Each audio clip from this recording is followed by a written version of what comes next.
मी SP आता आम्ही काही ॲक्सिडेंट झालेला होता, वारकरी होते, त्याच्यामुळे फोर्स घेऊन जाण्याचं काही कारण नव्हतं. एक छोटीशी QRT म्हणतात त्याला, क्विक रिॲक्शन टीम, ती छोटीशी व्हॅन होती, त्याच्यामध्ये जे काही 8-10 पोलीस कॉन्स्टेबल असतील त्यांना बरोबर घेऊन गेलो, म्हणजे बोलवलं त्यांनी, तर मी होईल ती आहे, म्हणजे आम्ही 4:45 पर्यंत असेल ते 5:15 पोहोचले असतील. आणि मी चर्चा सुरू केली की त्यांच्यामध्ये काय झालं समजून घेतलं. ॲक्सिडेंट झाला होता, ॲक्सिडेंटमुळे ते वारले होते आणि त्या सगळ्या तिथंच त्या बॉडी होत्या.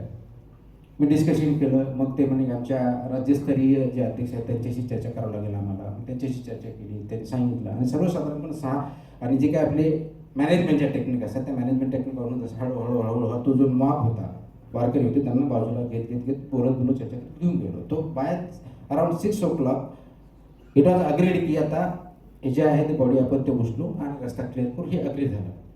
आणि माझी गाडी, SPची गाडी ती जी होती सगळी ती रस्त्यावरतीच बॉडी ठेवली असल्यामुळे त्याच्या समोर आमच्या गाडी उभ्या होत्या आणि आम्ही बाजूला शेतामध्ये गेलो होतो डिस्कशन करत. हे केल्यानंतर 6 वाजता झालं. म्हटलं चला आता आपण तिकडे जाऊयात, बॉडी आपण उचलून हॉस्पिटलमध्ये येऊ, त्याचं जे काही पोस्टमॉर्टम प्रोसिजर आहे आपण ती करूयात. आणि आम्ही तिकडे निघालो परत रोडकडे. जसं निघालो तसं दगडफेक सुरू झाली.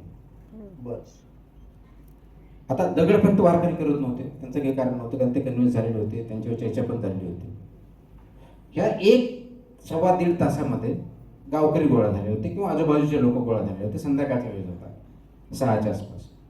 दगडफेक सुरू झाली म्हणून बघितलं तर लोक 2-3 हजार लोक तोपर्यंत जमा झालेले होते. आम्ही तसं निघालो. बाय दॅट टाईम तिथपर्यंत पोहोचतो तोपर्यंत माझी जी गाडी होती ती गाडीला पेटवलं गेलं. त्या गाडीला पेटवलं गेलं.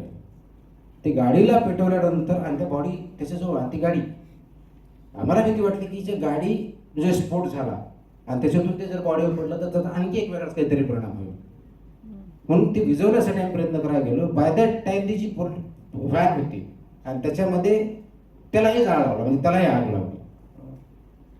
आणि त्या आग लावली लेडीज कॉन्स्टेबल त्या गाडीमध्ये होत्या, व्हॅनमध्ये. म्हणजे माझी गाडी त्याला आग लावली, पोलीस व्हॅन होती त्याच्यामध्ये लेडी कॉन्स्टेबल त्याला आग लावली, माझा ड्रायव्हर होता आणि आम्ही होतो. तर आम्ही तिथं जाऊन प्रयत्न केला. काही बाकीचे 1-2 लोकांनी आमचे जे होते 8-10 लोक गेले आणि ते लेडी कॉन्स्टेबल पहिले बाजूला काढले आणि माझा ड्रायव्हर चालला होता की ती गाडी उजवून गाडी जाऊ दे.